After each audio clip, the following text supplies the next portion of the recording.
to ISIS Daily. I'm Dylan Compliment. And I'm Zach Jacobs. Today we are going to talk about ISIS and the controversial matter between them and the Iraqi government.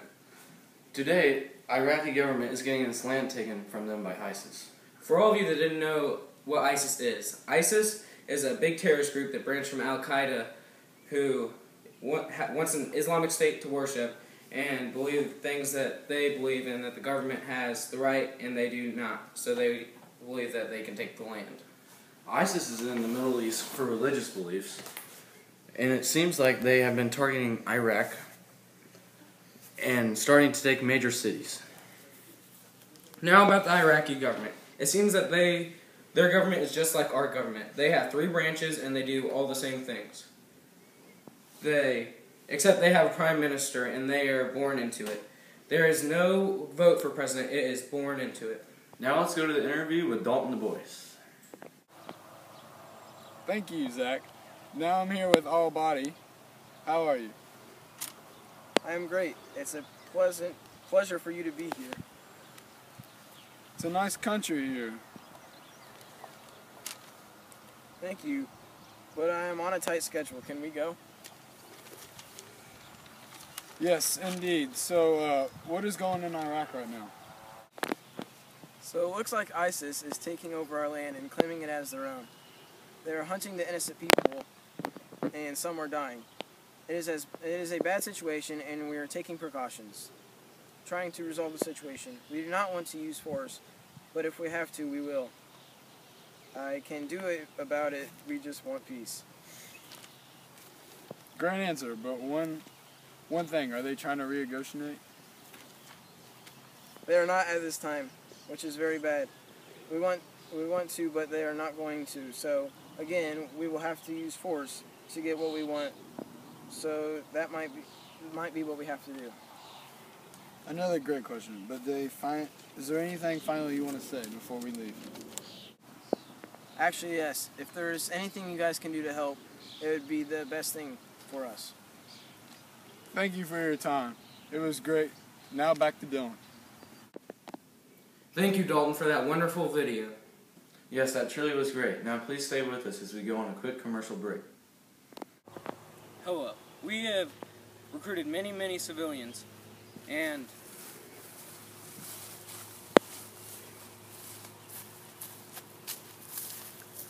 the help to make us have an Islamic state. We need more and more of you to please come and help us.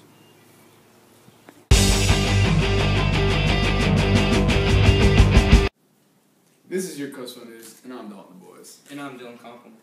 Today's conflict is about the constant fighting argument between Kosovo Albanians and their freedom from Serbia. As you can see in the world map, Kosovo is this little country right here, and Serbia is this big country. Right here is where the buffer zone of Kosovo and Serbia is from the Civil War. Didn't Kosovo Albanians win the Civil War? I'm pretty sure they did, Dylan, but the biggest part after the Albanians won their independence, the Serbs from Serbia took them to court because they thought it was illegal. Because the Serbs said it was too small of a part from Serbia they could take. They thought they had to take more land. So, they took them to court for it. Oh yes, I remember now. They took them to the National Court of Justice. Yes, they did. But anyways, right now, our top reporter, Noah Mori, talks to the judge over the massive case. Talking it to you, Noah. Thanks, Dalton. Right now I'm standing next to the judge who is doing the Kosovo conflict. What do you think, sir, about this topic you have? Well, I think both sides have a great argument against each other. They should both get their way, but there's going to have to be one winner and one loser. But other than that, it is a very good topic. Well, I hope the best for you. Back to you, Dalton. Thanks, Noah, for the info. Oh, wait. Something just came in, actually. The court decision just came in. Well, it's official. New Kosovo independence is legal to a 4-1 vote. Yeah, it says right here. It's official. Serbia is now a little smaller after Kosovo took about 1/4 of its land. Now I wonder who will lead this country now. That's a great question, Dylan. Well, I guess that means the UN will take over, I guess. The country until a leader for the new Kosovo country. Well, hopefully, because if the UN doesn't cone in, then Serbia could attack Kosovo to get their land back. To explain the topic a little bit more if you weren't paying attention here. The reason why they were fighting because of two different ethnic groups fighting to have their own independent lands because they believed in two different things and they want their own land for it. Before Serbia was established, it was a big country called Yugoslavia. And this is the same reason why Yugoslavia split, because of all the different ethnic groups.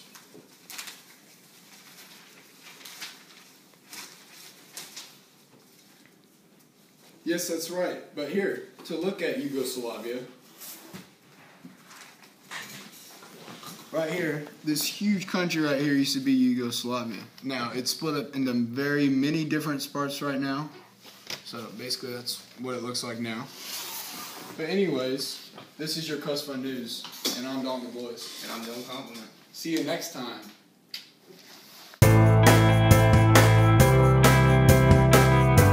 Hello, welcome to Somali Times. I'm Zach Jagers reporting live from the studio in Mogadishu. And Mogadishu is the capital of Somalia, right here on the coast.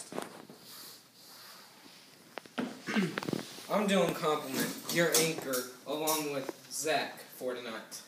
This just in, we have live coverage between Kuwaitan troops and Somali terrorists. Let's go live to Dalton Du Bois covering this event. Dalton? Thanks, Dylan. This battle has been from a long time of conflicts that happened after the fall of dictator Sambarat. After he died, the whole country was on a steep downfall. Now Noah in the studio for more information. Thanks, Dalton. During the 1990s, Somalia fell to a terrible anarchy that is still going on today. Sadly, the Somali government is making a full effort to put an end to the warlords terrorizing their own country. Now over to Zach and Dylan before a message from your sponsors. Zach? Thank you, Noah. Now we'd like to take the time to thank one of our sponsors, Somalia Relief Center, for helping us set up Somali Times this evening. Now we have a story based on Black Hawk Down, which was a true story.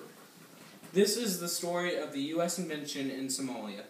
The operation is called Operation Restore Hope.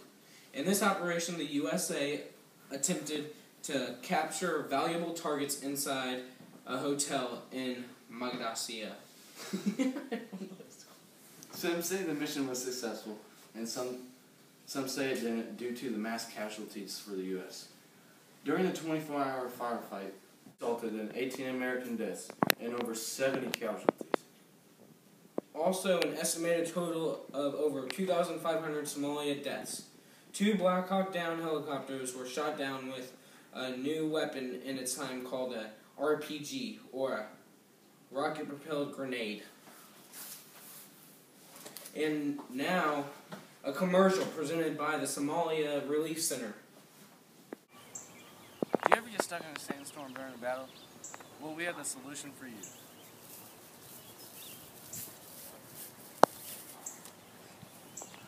It's called Sand Blockers. It helps you see during the night when there's a battle and during sandstorms. And when you're fighting against Somali terrorists, it helps you no matter what. Thanks to Somali Relief Center for that great commercial break. Now we're going to have an interview with the leader of Al-Shabaab, who has decided not to reveal his identity for security reasons. I'm sending you to Dylan Dalton, interviewing him now. Thank you, Zach. So what is your goal as the leader of Al-Shabaab? Our goal is to bring down the Somali government and control the land for ourselves. Would you be willing to cooperate in a peaceful way with other countries?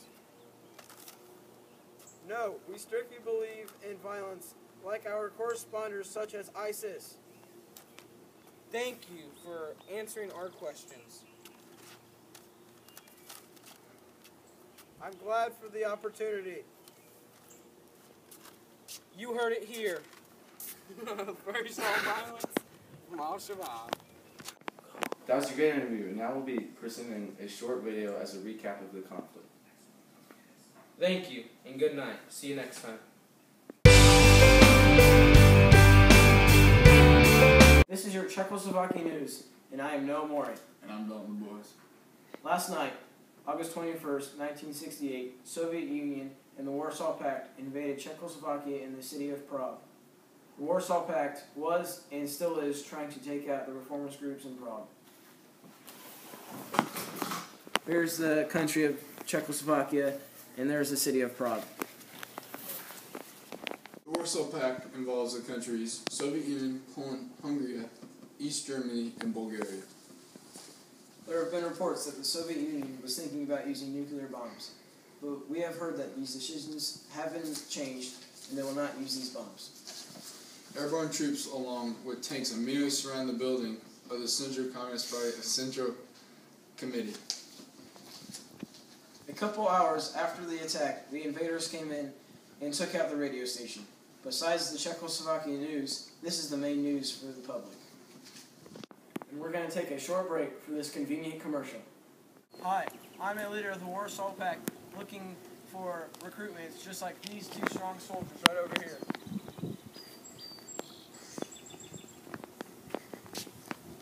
We're trying to take over Czechoslovakia and the city of Prague. This is an important invasion for us to help take over other countries and the rest of the world. Thank you. We need you. And now back from that important commercial. Before being taken over, the radio station was able to let the public know that they should not resist against the invaders. The public didn't really know what to do at the beginning of the invasion, and there were reports that people were standing in front of tanks and stopping them from entering Prague.